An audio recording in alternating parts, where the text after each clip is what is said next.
As it stands today, the largest indigenous group in the country has been denied a basic human right, water.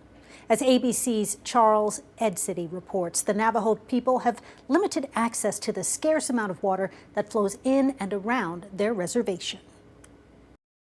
After serving 21 years as a United States Marine, Kyle Lewis recently returned to his roots in the Southwest on the Native American reservation known as the Navajo Nation, or Dinepikeya, to those who call it home. You travel around the world, you see a lot of different countries, you meet a lot of different people, and they talk about America being very, privileged. Lewis says there's a strong veteran community on the reservation. Many of the Diné or Navajo people enlisting in the military to protect our country. We have to protect our homeland, and it includes America, all of America. But after coming back with his 3 children, Lewis couldn't help but notice the similarities between the third world countries where he was deployed and the Navajo reservation, particularly the lack of access to clean water. I'm back here on the reservation doing the same exact thing I was doing, in the Middle East. Lewis says those living on the reservation have to plan their days around trips to the nearest water pump just to get clean water. 35 minutes there, you fill up your tanks and then you drive 35 minutes back.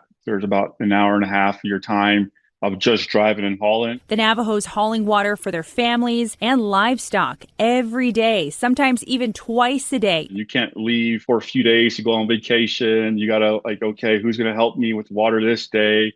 If you have vehicle trouble, what's your backup plan? So it's a lot of planning and coordination. Lewis says his family members are getting older and it's getting harder for them to haul water every single day. The solution, Lewis says, is getting water lines to these rural areas, adding that it would allow his community to do more for themselves. I talk a lot to my aunts and I talk a lot to my uncles. They always say, I don't have time for myself. I know my grandmother's always been trying to travel and get away for the longest time. A landmark bill introduced to Congress this year would create this critical infrastructure, which would divert water to Navajo communities. But if the bill does not pass, it's unclear whether the Navajo people will ever get access to this crucial resource. Regardless if we get water or not, we're going to continue to live the way we live because we love our animals, we love our history, we love our culture.